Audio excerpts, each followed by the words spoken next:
O programa Visão Espírita pede licença para entrar no seu lar e levar-lhe uma mensagem de fé, de otimismo e de esperança. O programa Visão Espírita tem a grata satisfação, a alegria de receber o companheiro de ideal espírita, Adeilson Sales. Adeilson, escritor espírita com mais de 80 livros publicados, Adeilson Sales visita-nos neste dia para um papo sobre jovem, família, crianças, adolescentes. Adeilson, seja bem-vindo ao Visão Espírita. Obrigado, André, aos amigos telespectadores, às amigas. É uma alegria muito grande estar aqui participando desse programa tão prestigioso para falar da doutrina espírita de uma maneira contextualizada no sentido de chegar até o coração dos pais, dos educadores de uma maneira geral e principalmente ao coração dos nossos jovens. Já que você falou chegar ao coração do jovem, né, que é algo pelo qual passamos, né? Que leitura nós podemos fazer de como o jovem vê o mundo hoje? Esse mundo dinâmico, acelerado, rápido. Que olhar você acha que o jovem tem para o mundo hoje? Veja, o mundo hoje se encontra em absoluta competitividade. E, infelizmente, o egoísmo se encontra entronizado, tanto no coração dos adultos quanto dos jovens, porque eles acabam, por sua fragilidade emocional, buscando os modelos, os estereótipos de felicidade que a sociedade moderna apresenta. É muito difícil ser jovem nos dias de hoje, com a banalização do sexo e com o acesso de conteúdos pornográficos através de smartphones. Então, qualquer criança hoje que tenha um smartphone, se os pais não estiverem atentos, pode acessar esse conteúdo, de maneira que é cada vez mais cedo o pré-adolescente, o adolescente, a criança, enfim, começam a se embriagar daqueles prazeres que o mundo oferece. E, evidentemente, à medida em que a gente atende aquilo que o mundo pede e compra o que o mundo vende pelas escolhas que fazemos, nós nos distanciamos muito da nossa essência espiritual. E isso acontece com o jovem.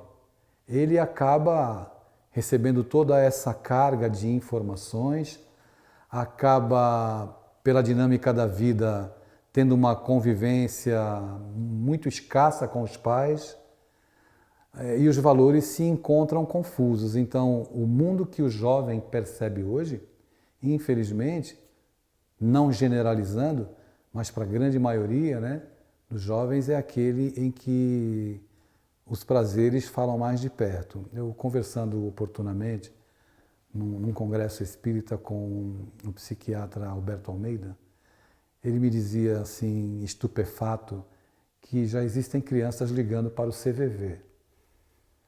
Então a gente fica um tanto quanto triste, aborrecido, mas ao mesmo tempo com um sentido de alerta para que a gente possa trabalhar, né, a valorização da família, né, e eu vou fazer uma pausa para dizer na família com qualquer configuração que ela tenha, não na configuração convencional, como se entendem, mas toda família onde existe o amor e o respeito é uma família que merece a nossa admiração, e a gente precisa ter essa compreensão e alargar os nossos horizontes, porque o desenvolvimento dos conflitos emocionais, dos conflitos que os jovens experimentam, tudo aquilo que permeia o mundo juvenil hoje, nas escolas e dentro do lar, passa efetivamente pela dificuldade que as pessoas estão tendo de se relacionarem, porque todos estão muito preocupados, independente da idade, de atender aquilo que o mundo está pedindo.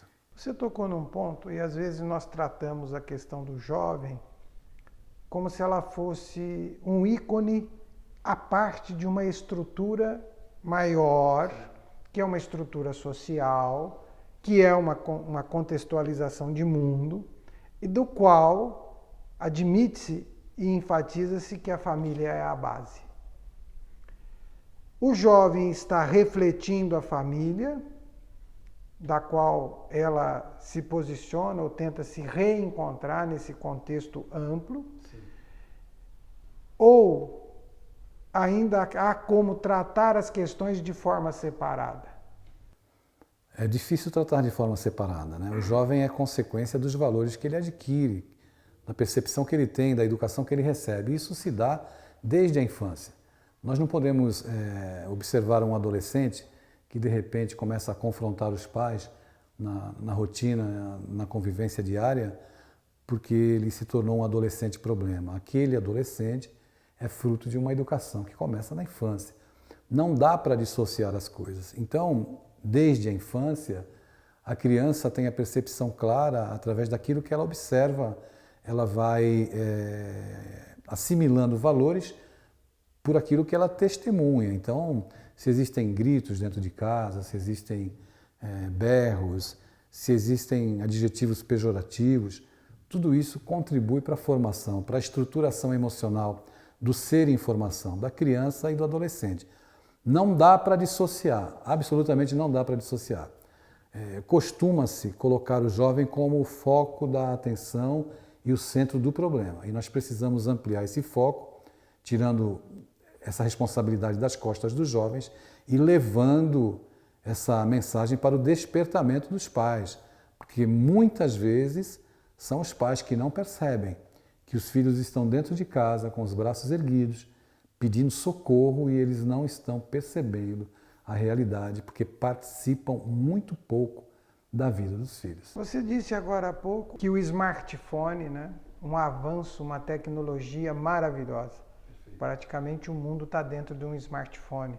O mundo a título de informação. Informação superficial, rasa, rápida e de conteúdo questionável, ou no mínimo é preciso se ter estrutura emocional, psicológica para lidar com a informação. Nós espíritas somos reencarnacionistas e acreditamos na vida pós-vida. Nós tivemos um passado, temos um presente e estamos elaborando um futuro. Como acrescentar esta reflexão para o nosso telespectador, né? Como levar essa visão espírita deste contexto de família agora num sentido mais amplo. Porque nós estamos lidando com espíritos que podem estar moldados na condição de pais, que já foram filhos e provavelmente foram avós. Jovens que estão na condição de filhos, hoje, em tese, problemas ou soluções que já tiveram as mesmas vivências e que trazem os seus atavismos. Como é que nós espíritas podemos, que contribuição temos para dar no seu entendimento, uma visão desta natureza? Pela visão espírita, como reencarnacionistas, nós, em primeiro lugar, até mesmo os próprios espíritas devem revisitar esses conceitos no sentido de entender que eles não estão educando corpos, isso tem que ficar muito claro. E você pode comprovar essa realidade reencarnacionista observando, para quem tem mais de um filho, observando o comportamento dos seus filhos. Eu costumo dizer que tem filho que você coloca no alto da montanha, empurra e nem assim ele rola. E tem filhos que você coloca no alto da montanha e quando você observa ele já bateu asas e voou, já está buscando a vida dele. Isso reflete de maneira muito clara a diversidade, a presença da diversidade evolutiva, que cada um tem uma necessidade. Tem filho que necessita de mais rigor, tem filho que necessita de mais amor, enfim. São as percepções que nós acabamos desenvolvendo com relação aos nossos filhos a partir da convivência com eles, desde que nós estejamos atentos e observando. Então a gente sempre afirma e pede para que os pais parem de falar com os filhos. Com o filho a gente não fala, com o filho a gente tem que conversar. Porque a educação, pela ótica reencarnacionista, é uma via de duas mãos. Em que você fala, mas você tem que ouvir o seu interlocutor para conhecer e saber quem ele é. Os nossos filhos falam conosco através do silêncio também, através do gestual.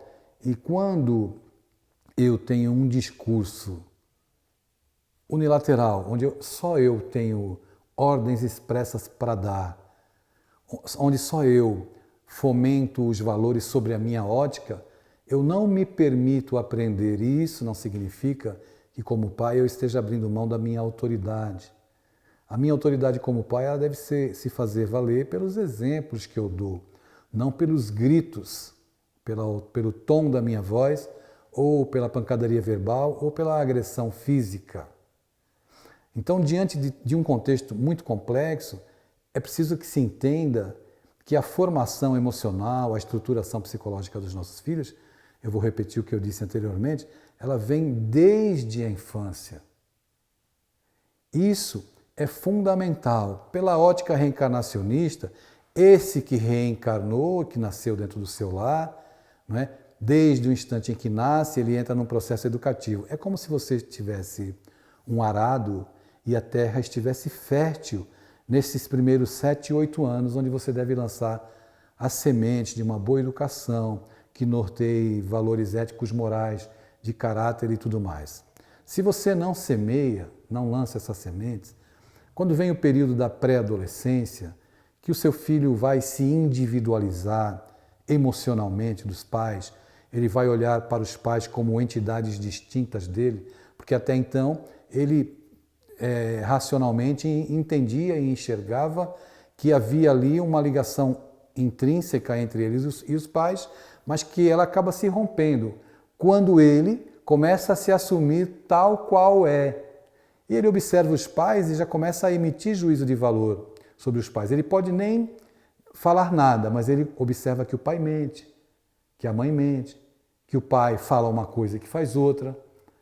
Nesse campo, onde existe uma ebulição emocional, porque ao mesmo tempo ocorre a eclosão dos hormônios, ele se individualiza e durante esse período de individualização, ele experimenta uma certa orfandade emocional. É interessante isso, porque ele se vê como individualidade. E aí começam a acontecer os primeiros conflitos, quando o discurso dos pais é dissociado da ação e ele começa a bater de frente, porque ele observa, não é, por raciocínio próprio, por dedução lógica, que os pais não fazem aquilo que falam. E os primeiros conflitos começam a acontecer. Paralelamente a isso, o processo é sutil e vai se desenvolvendo na pré-adolescência e na adolescência. Paralelamente a isso, ele começa a se assumir tal qual é. Ou seja, as reminiscências de vidas passadas que ele traz em si, porque você não está educando um corpo, você está educando um espírito imortal, também começam a se assenhorear do psiquismo desse adolescente, desse pré-adolescente. Então ele tem a eclosão dos hormônios, tem as reminiscências de vidas passadas, né, que vem com força, e a individualização do ser. Isso tudo dentro de um caldeirão é algo explosivo. Mas tem mais um componente, que os próprios espíritas não consideram, que se chama mediunidade, que se chama a influência espiritual sobre crianças, jovens. Allan Kardec escreveu no livro dos médiuns, no item 249, capítulo 14, o seguinte: todo aquele que sente em um grau qualquer a influência dos espíritos é por isso mesmo médium. Então todos têm alguns rudimentos da mediunidade. Ele não escreveu assim: todo aquele que sente em um grau qualquer a partir dos 18 anos. Percebe? É uma condição orgânica. E tem um outro detalhe. Lá na pergunta 459, Allan Kardec pergunta se os espíritos influenciam a nossa vida, os nossos pensamentos. E a resposta é clara e objetiva. Muito mais do que imaginas. E na maioria das vezes eles vos dirigem. Mas é a partir dos 18 anos? Ou é sempre? Então, a gente precisa alargar o universo da nossa compreensão, principalmente aqueles que se dizem espíritas, para entender que os nossos filhos sofrem influências tanto quanto nós, que os nossos filhos sofrem conflitos emocionais que são gerados pela má administração do processo educativo, quando nós não damos exemplos edificantes. Daria para a gente ficar falando algumas horas sobre um assunto tão complexo. Você falou de conflitos emocionais, né? E às vezes temos a premissa de que o papel de pai e filho e o papel de pais está isento dos conflitos emocionais, né? É preciso resgatar uma reflexão sobre isto, porque o fato de ser pai ou mãe, avô ou avó, tio ou tia, não deu ao espírito um atestado de que ele está maduro e pronto, apesar das responsabilidades que porventura ele tenha assumido. seja como pai, como condutor, como responsável, né? Ele assumiu. Nós estamos diante de conflitos emocionais de jovens, de crianças, ou estamos diante de um grande conflito emocional de espíritos encarnados, sociáveis, famílias que estão se refletindo sobre várias óticas? Nós estamos diante de uma época em que se estabelece conflitos emocionais na família. Independente do papel que o espírito exerça, esteja pai ou esteja filho, avô. Eu escrevi um livro junto com jovens na Federação Espírita Pernambucana. O livro se chama Corações Juvenis e vai ser reeditado pela Federação Espírita Brasileira agora sobre um novo modelo. A gente está revisando o texto, respondendo algumas questões sobre vícios cibernéticos e obsessão a partir de jogos eletrônicos, para o livro ficar mais atualizado. E uma das perguntas que chama a atenção, o livro tem 124 perguntas, e o livro não vale pelas minhas respostas, mas ele vale pelas perguntas. E os jovens me indagaram o porquê de alguns pais, quando se separam dos filhos também. Essa é uma colocação que eu faço para que a gente comece a refletir no quanto é complexo o universo das relações familiares. Para um adolescente, a separação dos pais, e eles me contam isso, a minha fala não é pautada naquilo que eu acho. A minha fala é pautada nas experiências que eu tenho diretamente com pais e com jovens. Então existem jovens que me dizem do seu alívio em ver os pais separados, porque o ambiente do lar se pacificou e se acalmou diante das brigas que aconteciam. Outros jovens, de outra forma, acabam desenvolvendo conflitos emocionais porque não conseguem administrar a separação dos pais e o abandono emocional que muitos pais acabam implementando com uma conduta adolescente. Então, alguns adultos se portam de maneira adolescente e isso acaba afetando o psiquismo dos nossos filhos, o desenvolvimento emocional e tudo mais. Nós estamos vivendo um tempo em que precisamos focar as propostas educativas de educação para os pais e de educação para os jovens. Não dá para trabalhar como se o jovem fosse o problema. Como profissional, como alguém que fala, observando o comportamento humano pela ótica da psicanálise, a gente percebe que muitos conflitos, né, e como reencarnacionista, é evidente que muitos vêm com a gente, carregamos muitos conflitos de outras vidas, mas muitas neuroses acabam se desenvolvendo justamente na dificuldade de se relacionar. Muitos recalques, muitas dores. Então, o adulto que chega na casa espírita hoje, por exemplo, ele vem com uma dor, com um sintoma, muitas vezes físico, mas de um recalque que ele promoveu na dificuldade que teve em se relacionar com os pais na infância. Então, é algo realmente que a gente precisa se debruçar e precisamos falar com muita responsabilidade sobre isso. Com responsabilidade porque nós estamos afetando a vida das pessoas. As pessoas estão pedindo ajuda. O Espiritismo tem, sem dúvida alguma, um cabedal de informações libertadoras, consoladoras e curativas. E, por outro lado, eu tenho feito isso no meu trabalho, aliando a psicanálise com o Espiritismo, tentando oferecer alguma excelência em momento tão aflitivo, porque é automutilação, são suicídios, são pais que sofrem demasiadamente porque não conseguem lidar com os filhos, não sabem em que ponto houve uma ruptura do relacionamento.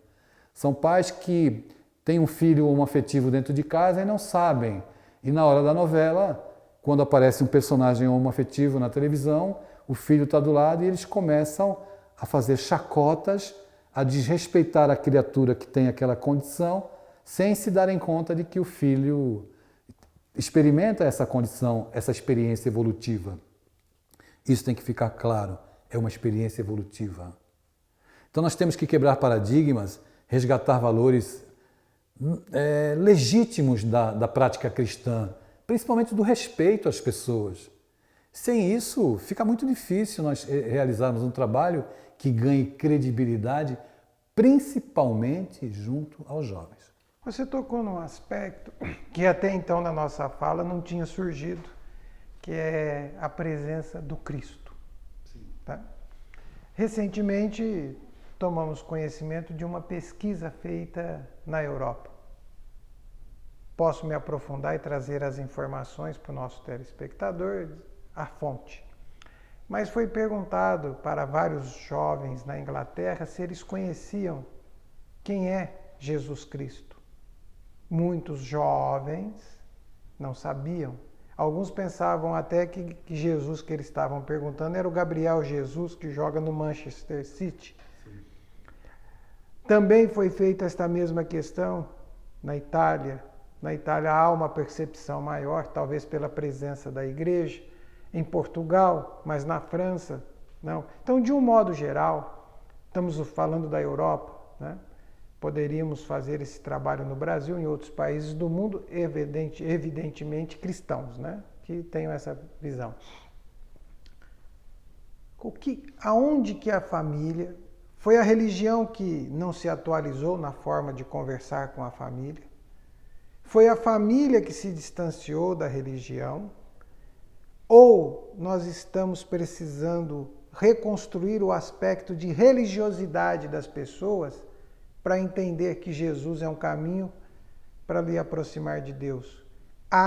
E aí é o grande esforço do Espiritismo trazido por Allan Kardec, inclusive no capítulo 5 da introdução do Livro dos Espíritos, no item 5, onde ele vai deixar claro os fundamentos espíritas. E um dos principais fundamentos espíritas é combater o materialismo que se nutre do egoísmo e do orgulho. Como lidar? Como se posicionar numa situação como esta? Na Inglaterra, e nós não podemos nos esquecer que na Europa, foi o grande palco dos combates sangrentos promovidos pela Igreja quando do período inquisitorial. Então, muitos dos espíritos que estão ali reencarnados têm em si essas reminiscências de terem sido vítimas. Por outro lado, a Igreja, agora com o Papa Francisco, ele é um Papa diferente, porque ele vai aonde o povo está, melhor dizendo, ele vai ao encontro, né? Não de encontro, eu estou dizendo ao encontro do sentimento e do coração das pessoas. Por isso, ele tem cativado tantos corações, independente de serem católicos ou não. O que a gente percebe muito claramente é que as pessoas não sabem apresentar o Cristo nas suas ações. Quando um jovem não consegue entender a mensagem de Jesus, quando falam de Jesus, é um ser muito distante, porque aqueles que se dizem cristãos, que convivem com eles, não têm atitudes cristãs. Então, se eu não observo o Cristo na presença na atitude do meu pai e da minha mãe, eu não quero saber desse Cristo. Se esse Cristo é um Cristo preconceituoso, se ele é um Cristo que, na manifestação do meu pai, que se diz cristão, que grita comigo, que me adjetiva, que promove o bullying dentro da minha própria casa, me adjetivando pejorativamente, fica muito difícil que eu queira decidir a minha vida ou mirar no exemplo que está sendo passado pelos meus pais. A Igreja vem recuperando agora com o Papa Francisco um discurso mais próximo das dores humanas, e a maioria das religiões ainda se encontra dentro de uma matrix e não conseguem contextualizar uma mensagem para chegar no coração do jovem.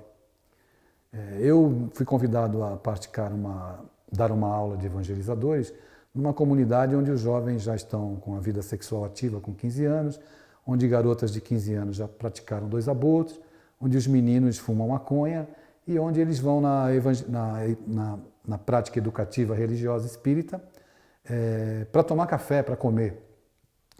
E me pediram para ir lá falar sobre Jesus. E é evidente que eu tinha um grande desafio.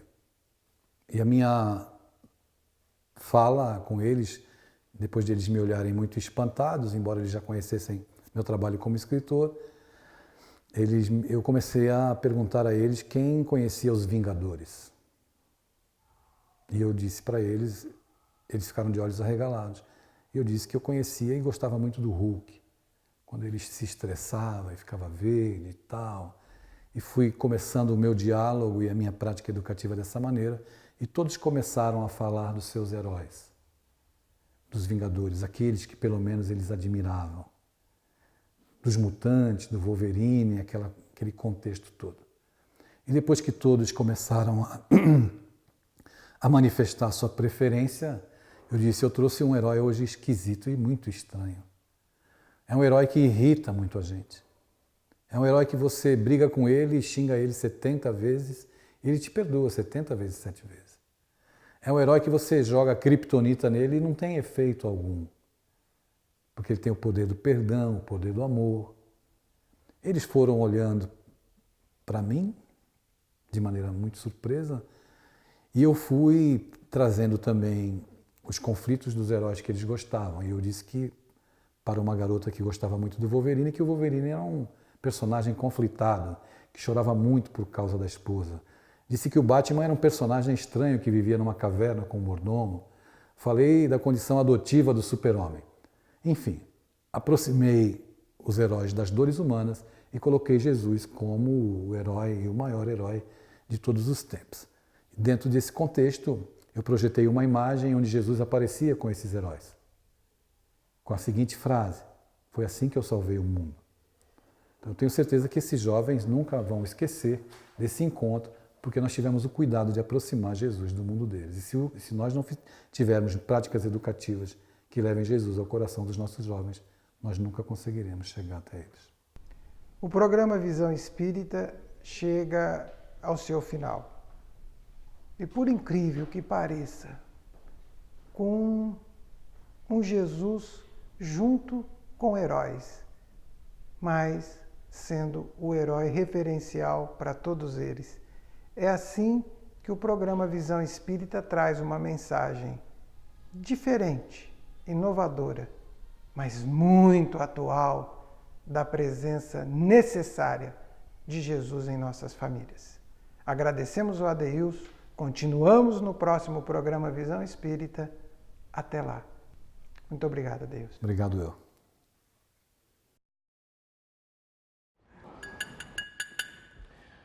Monsieur Dame, atenção, por favor. É com muito orgulho que eu informo que a primeira edição do Livro dos Espíritos está se esgotando. Bom, eu vou parar de falar. Professor Rivaio.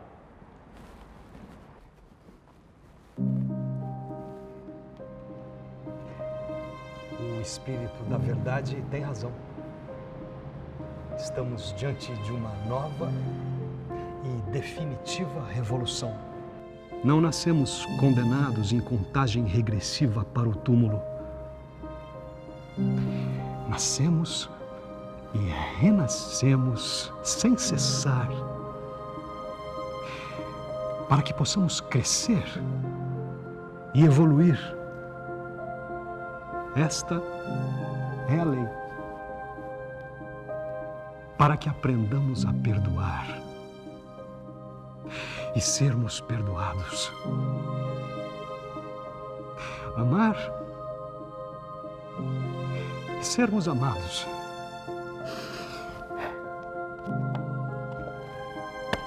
Madame Clemenceau, Mademoiselle Jaffé, Caroline, Julie, e a todos que me ajudaram neste trabalho, eis aqui o resultado. O Livro dos Espíritos.